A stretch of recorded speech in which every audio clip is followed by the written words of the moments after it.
रंगाउने छौं हाम्रो नेपाललाई महालक्ष्मी पेन्ट्स अब रंगिने छ नेपाल। रियल जमघट जहाँ रियल पार्टी प्याक त्यहाँ स्वास्थ्य र चम्किलो छालाले मात्र भित्रैबाट कोमल र सुन्दरताको अनुभूति दिन्छ।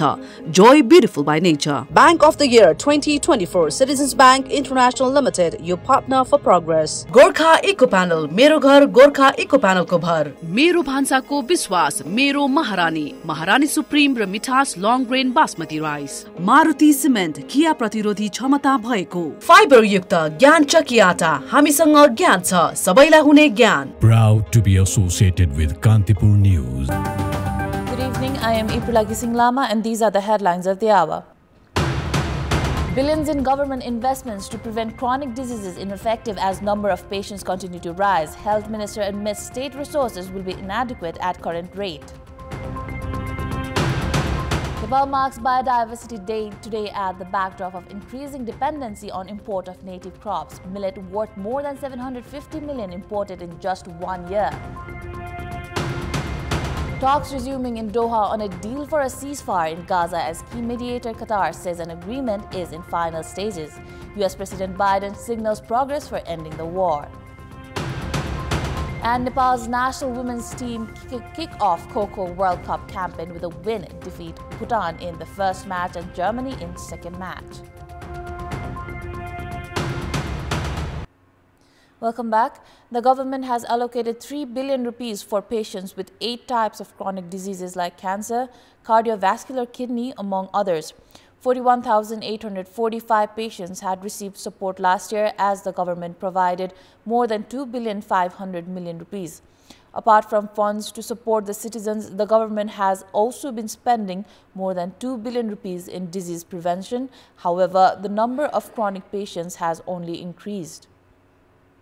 Patients with chronic illnesses have been receiving up to 100,000 Nepali rupees from the government. However, the amount has been considered largely inadequate. Last fiscal year, the government had allocated 2,500 million rupees and 41,845 chronic patients availed the funds. However, as the number of patients have gone up, the 3 billion rupees fund allocated for the fiscal seems to be running out. यो वर्ष हामीलाई 3 अरब चाहिँ विनियोजन भएको अवस्था थियो। हामीले अहिले सम्ममा 3टा बैठक गरेको अवस्था छ।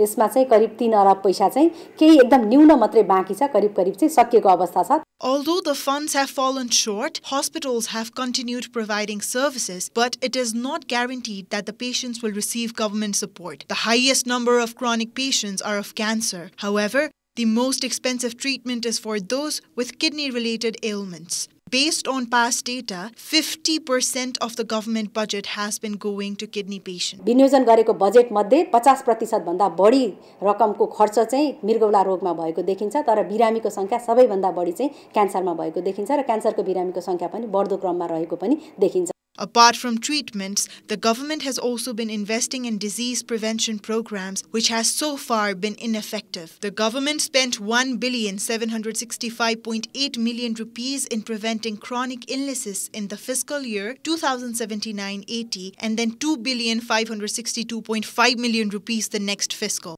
सरकारले यो जुन बेला चाहिँ घोषणा गर्यो त्यसपछि यो रोगहरूले प्राथमिकता दिएर प्रिभेन्सनका कामहरू अगाडि बढाउनु पर्ने थियो। त्यसमा हामी चुकेका छौं। जस्तो तपाईले भनौं एउटा मान्छेको डायलाइसिस गर्दाखेरि 1 वर्ष डायलाइसिस गर्ने पैसाले 500 वटा विद्यार्थी भएको एउटा कुनै एउटा स्कुलको बच्चाहरुको सबै चाहिँ किडनीको हामी स्क्रिनिङ गर्न सक्छौं। त्यस्तै अब अहिले मृत्युको सबभन्दा धेरै कारण चाहिँ हृदय रोग हो हैन। हृदय रोगका धेरै कुराहरु पहिले थाहा हुन्छ। उसको कोलेस्ट्रोल लेभलहरु हाई भए हुन्छ, ब्लड प्रेसरहरु हाई भए हुन्छ। यिनी कुराहरु जुन कुरा चाहिँ हामीले नियन्त्रण गर्न सक्छौं हैन, प्रिभेन्सन गर्न सक्छौं। त्यसकारण सरकारले यो रोग चाहिँ रोग लागोस् अनि उपचार गर्छु भनेर पैसा दिएर कहीं पनि त्यो सम्भव छैन। Apart from federal government, provincial government also allocates separate budget for disease preventions. However, there is a lack of integrated data. वास्तवमा अब रोग नलागोस् भन्नको लागि पनि बजेट खर्च भएको छ। रोग लागिसकेको जनताहरुलाई पनि अब विभिन्न सुविधाहरु पैसा दिने कुरा भइराछ। तर यसको मुख्य कारण चाहिँ के भइराछ भने जुन आधारभूत स्वास्थ्य सेवा जुन भनिया थियो त्यसलाई चाहिँ गुणात्मक रूपमा चाहिँ हैन हार्ड टु रिच एरियासम्म मजाले लगेको भए ती रोगहरू चाहिँ कम हुन्थ्यो र जसले गर्दा रोग लागिसकेपछि गर्नुपर्ने उपचारमा पनि खर्च कम हुन्थ्यो। अमेरिकामा चाहिँ कस्ता रोगहरू छन्, कस्तो खालको एक्टिभिटी गर्ने भनेर चाहिँ वेल डिफाइन्ड भएर चाहिँ गर्नुपर्छ खर्च। जसले गर्दा चाहिँ हचुवाको भरमा जताततै भनौँ न त्यो काम छैन। चुरोटे नखाने मान्छे, प्रेसरै नभएको ठाउँमा, कम भएको ठाउँमा त्यता त्यो गर्नु सट्टा त्यहाँ कतिपय ठाउँमा स्क्रिनिङ गर्नु पर्ला, कतिपय ठाउँमा डायग्नोसिस गर्नु ल्याब टेस्ट गर्नु पर्ला, कतिपय ठाउँमा जनचेतना अभिमुखीकरण कार्यक्रम गर्नु पर्ला। ती कुराहरू त त्यतै ठाउँको चाहिँ मोर्बिडिटी प्याटर्न हेरेर थाहा हुन्छ, त्यो अनुसार गर्नुपर्छ। तर त्यो चाहिँ भइराखेको चाहिँ मैले देखेको छैन। There is a call on authorities to break down on why the number of patients have been increasing despite government investments in disease prevention. In our Public Voice segment today, we have asked in several provinces, why has the number of non-communicable and chronic diseases increased? Let's take a look at what they had to say.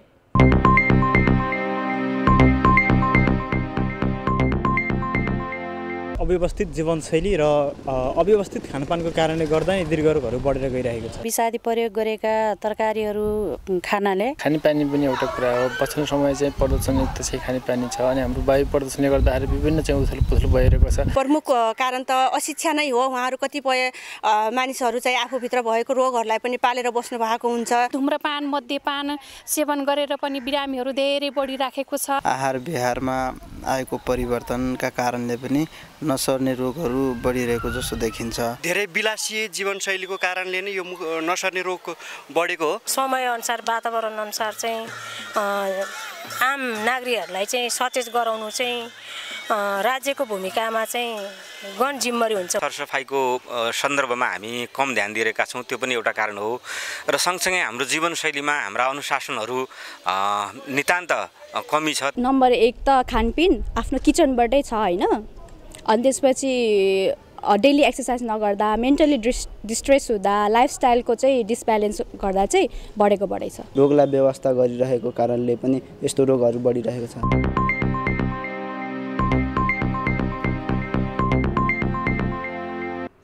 The government has kicked off a 3-day agro-biodiversity event aiming to raise awareness on its importance on health and environment. However, Nepal's heavy dependency on import of food has overshadowed and discouraged farmers from growing native species. Nepal ranks 49th in the list of biodiverse nations. Although native species of nutritional millet, wheat and root vegetables, among others, are farmed in all geographical regions, their consumption is lower as households opt for imported food items instead. Raithane बाली भनेको चाहिँ पोषणको भण्डार। कन्दमूलकै कुरा गरौँ आज खाने, त्यसमा चाहिँ प्रशस्त मात्रामा मिनरलहरू पाइन्छ, फाइबर पाइन्छ। कतिपय देशले चाहिँ किसानहरूले यस्तो कन्दमूलहरू उब्जाएकोमा पुरस्कृतहरू हुन्छ उहाँहरू। र हामी चाहिँ बजारमा पाउने सजिलो अस्वस्थकर खानेकुराहरू खाइरहेका छौँ। A few hotels and restaurants in recent time have introduced items based on millet and buckwheat, among other native type of foods. However, the craze still remains low. Last fiscal year, Nepal imported buckwheat worth 46.1 million rupees and millet worth 754.4 million, while holding the capacity to produce the items itself. Current production of millet stands at 300,000 tons in average. The government has been providing conditional grants to farmers to encourage production of native species, which has remained ineffective. सबै 7 प्रदेशमा हामीले 100 भन्दा पालिकामा यस्ता रैथाने उत्पादन नेपालको मौलिक उत्पादनहरू रैथाने उत्पादनलाई बजारसँग आबद्ध गर्ने किसिमले कतिपय ठाउँमा त स्थानीय तहले बाइब्याक ग्यारेन्टी समेत गर्नुभएको छ र पछिल्लो कालखण्डमा चाहिँ यो बजारमा माग गाउँमा उत्पादन भएको वस्तुहरू बजारमा माग पनि भएको हुनाले अहिले हामीले यसलाई उत्पादन र उपभोक्तालाई जोड्ने किसिमले काम गरिरहेका छौं। किसानहरूलाई प्रोत्साहन अनुदान, उत्पादनमा आधारित प्रोत्साहन अनुदान, साना सिँचाइका कार्यक्रमहरू लगायत थुप्रै अनुदानका कार्यक्रमहरू पनि यो अन्तर्गत चाहिँ रहेको छ। Climate change poses a significant threat to crops worldwide. However, studies have shown Nepal's native crops have the resilience required. This highlights on the need to protect native species and encourage their production and consumption. It is time now for a short break. We have more news coming up. The government has once again failed to raise revenue as per the target. Only 559 billion Nepali rupees has been raised in the first half of the current fiscal year. This is 13% increment compared up to Nepalese month Push of previous fiscal year. However, to meet the target set in the current fiscal year, 34% more had to be raised. Government has set a target of raising revenue of 1,419 billion Nepali rupees in the current fiscal year. Out of that, the target was to raise 672 billion Nepali rupees by Nepalese month of Push. But so far, only 559 billion rupees have been raised. Although there has been some increase in revenue collection compared to the previous 2 fiscal years, the target has not been met. 45.91% of the government's revenue was raised till Push of the financial year 2078 and 79. Likewise, up to December of the fiscal year 2079 and 80, 32.71% was raised and 34.9% of the revenue was raised until Push of the fiscal year 2080 and 81. Only 39.43% of the target has been collected till Push of this Nepalese year. It doesn't seem that revenue will be collected according to the target. Experts claim that revenue collection has been affected due to slow economic activity in the country and government's inability to streamline customs administration. अहिले 138 मा पुग्न लागिसक्यो. मूल्य बढेर आउँदाखेरि त्यसको अनुसार हामीले चाहिँ नि भन्सार शुल्क उठाएका छौं, मूल्यावधि कर उठाएका छौं. अंकमा हेर्दा हिजोको भन्दा बढ्या देखियो. सरकारले सकारात्मक छ भन्न त सोझो हिसाब पायो, तर त्यसको रियल भ्यालुमा हेर्ने हो भने त्यसले गोटामा गनेर हेर्ने हो भने पर्चेजिङ पावरसित जोडेर हेर्ने हो भने प्रगति हो भनेर भन्न सकिन्न. The government raised 1,058 billion Nepali rupees revenue in last fiscal year. For this year, government has a target to collect 1,422 billion rupees in revenue. To meet this target, government should raise 34% more revenue than last year. However, with only 13% growth so far, it does not seem to confirm that the economy is being viable as claimed by the government. It is time for our segment Public Pulse, where you text us with your opinion. Public Pulse. But before that, let's take a look at yesterday's poll. Yesterday, we had asked you how can explosives that were hidden during armed conflict and left stranded be managed. 39% voted for A, search and dispose, 37% voted for B, take help from rebels' side, and 24% voted for C, initiative from community level. Now here's today's question. What's your take on the formation of alliances among parties with differing ideologies? Your options are A, affinity for power, B, ideological deviation, or C, saving identity. The voting is on. Type NEWS, select your option A, B, or C, and send it to 34001 to share your opinion with us. It is time for international news.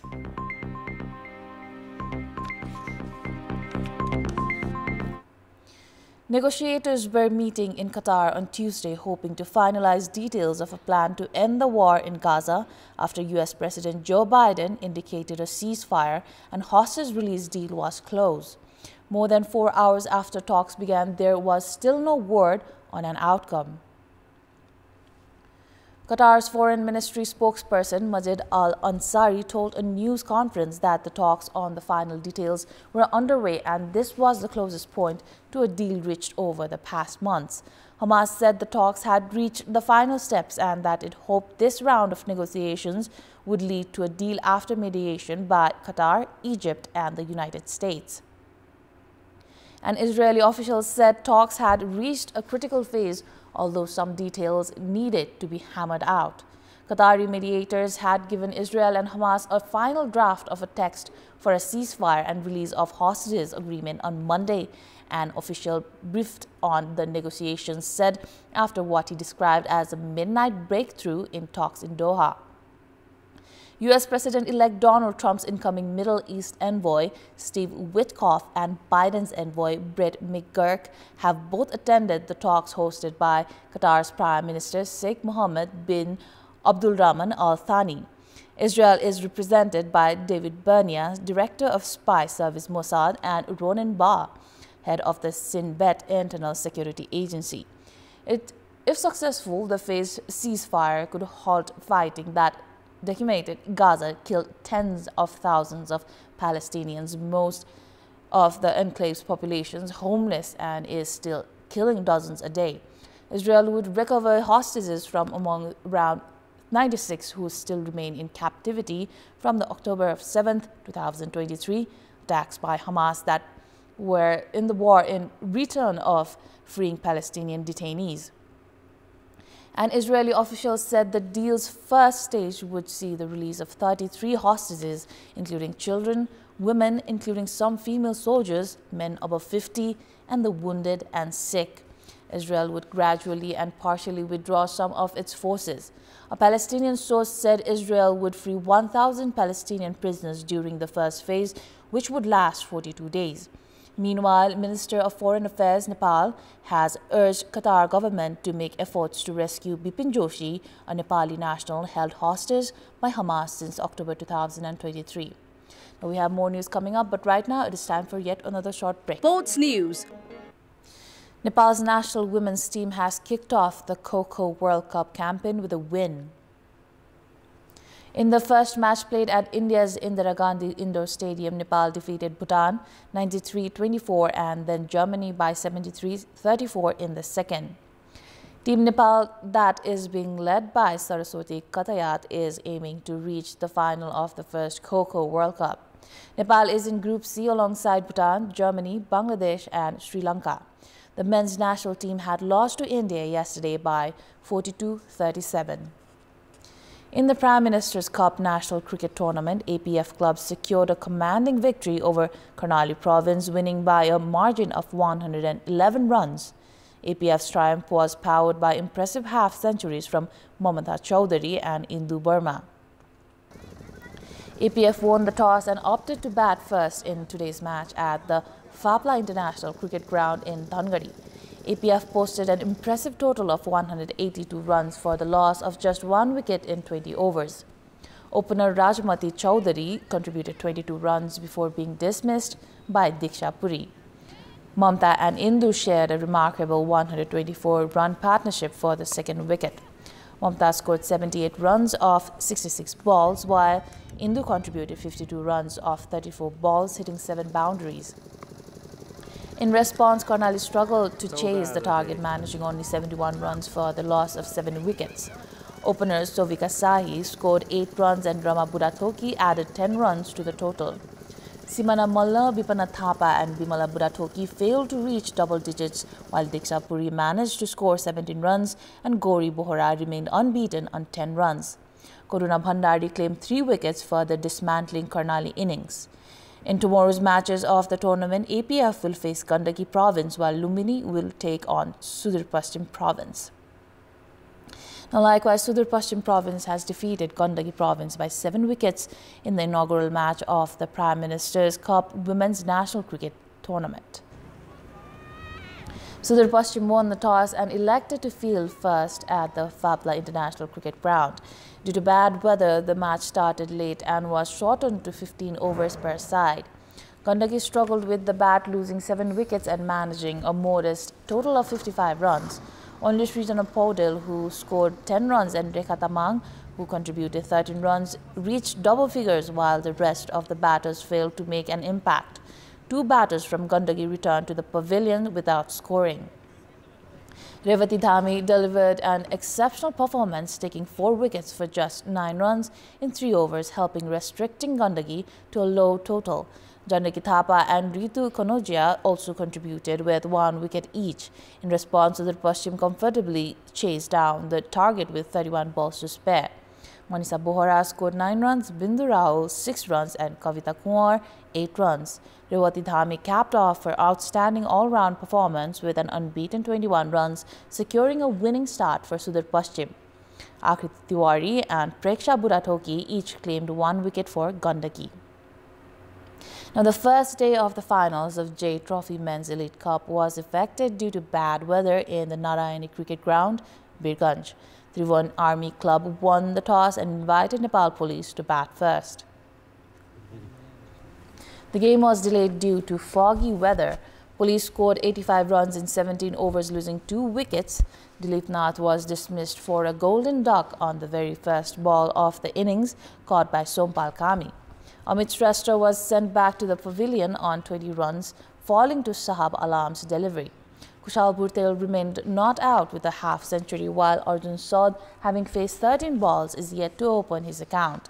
Police will resume their innings from the position on the second day. Army and Police, having secured the top 2 positions in the league stage, are competing for the title in the 3-day finals. The previous match between the 2 teams in the multi-day cricket was ended in a draw. That is all for the moment. Thank you for watching. Good night.